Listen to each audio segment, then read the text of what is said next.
So, you may recall that the children and I made some vegetable soup, stone soup, in November. And today, since I have some leftover sweet potato chunks and kale to use up that I had made burritos with, and it's a windy day and kind of chilly, I was like, well, let's use it in some soup. And what's great about vegetable soup is that you can throw anything in, and your kids can help you chop up the veggies. And it's a great way to get them involved in cooking and hopefully want to eat the soup when it's done. So when I have the kids do it here at preschool, I always microwave some potatoes so they're already soft. I just leave the peel on because I always buy organic potatoes, and so they're fine. And furthermore, there's more, the vitamins are in the peel of the potato. So I give them these plastic knives that have a little bit of serrated edge when we cook it here at home. The preschoolers, my older kids, can use more real knives now. But it's an easy way for them to be able to saw through some vegetables and not hurt themselves. But there's a little bit of serrated edge. Other knives I want to talk about is this, what's it called? Curious Chef. I got this set on Amazon a few years ago. It's specifically made for kids, so it's also plastic, but a little more of an edge for them to cut with. And this we got so long ago, I can't remember where we got it, but it's a nice handle for kids to hold. And when they get a little bit older, they can use this kind of sharper knife to help chop up things. So I already, so it's still a little hot. I already sauteed some onions in my Dutch oven, my big pot. So obviously that's one medium onion. Obviously that's something you're going to have to do as a grown-up. But the things that the kids can do is the potatoes, the pre-microwave potatoes, or they can just do one. And if you want to do others that are cubed up by you and cooked separately, boiled and add, that's great. Another way is to make baby carrots soft, so they're super easy for kids to chop. So I just microwaved some in some water, and they just simply press down with this simple knife, and they've got chunks, and they can just add it to the pot. And especially if you pre-saute the onions and then your pot's not hot anymore, you can do this together. You don't have to worry about them touching a hot pot.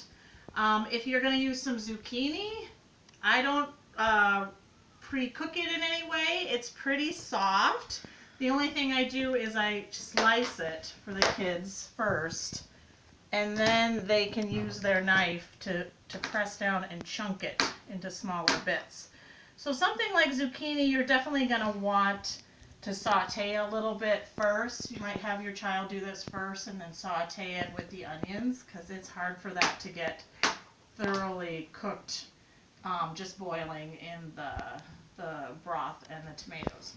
So anyway, yeah, so we've got potato, we've got onions, we've got carrots, we've got zucchini. Another easy thing, oh, and this is another reason why I'm showing this to you guys. Maybe you want to use up some of your canned goods, because right now a lot of people are stocking up on canned goods because we don't want to go to the grocery store very often. So if you get some canned green beans, super soft, voila. All they have to do is press down and chunk these up. It's super easy for them to do. And if you're going to use mushrooms, if you have mushrooms that you want to use up, those I recommend, obviously you're going to have to saute with the onions beforehand. But kale, if you have some kale you want to use up, kids can rip the kale off the stalks. That's an easy way for them to help out with the kale. And yeah, so basically, saute your onions, saute your zucchini, saute your mushrooms, have your kids do potatoes, carrots, green beans, kale if you've got some. And then you're going to just throw it all in your pot, and you're going to add 8 cups of, we use vegetable stock because it's a vegetarian soup, or if you're going to use the bouillon, then you dissolve 2 teaspoons per a cup. But in any case, it's going to be 8 cups total of stock, vegetable stock. And then I always add one 28-ounce can of diced tomatoes. And I recommend getting the petite diced just because they're a lot smaller cut, and it's more palatable to kids to have smaller chunks of tomatoes. They're more likely to eat it in their soup. And then, yeah, if you have something like this left over, if you got your sweet potatoes that you've already cooked on the side, you can just throw those in. And yeah, voila, you let it simmer and then it tastes great. If you have some frozen peas you want to put in there, it's really your call what vegetables you want to do. The only seasoning I do in this soup is 1 teaspoon of salt, sea salt. That's it. And it's a delicious soup, right, Soren? Mm-hmm. Soren loves this soup. It's My really kids good. love it. And then I just wanted to tell you something that's nice that goes along with it, that's also using up a canned item. And it's a nice way to get your kids to eat a little more vegetables too, to get this into their diet, is a squash or a pumpkin biscuit. So I literally just use whatever recipes on the back of my baking powder container.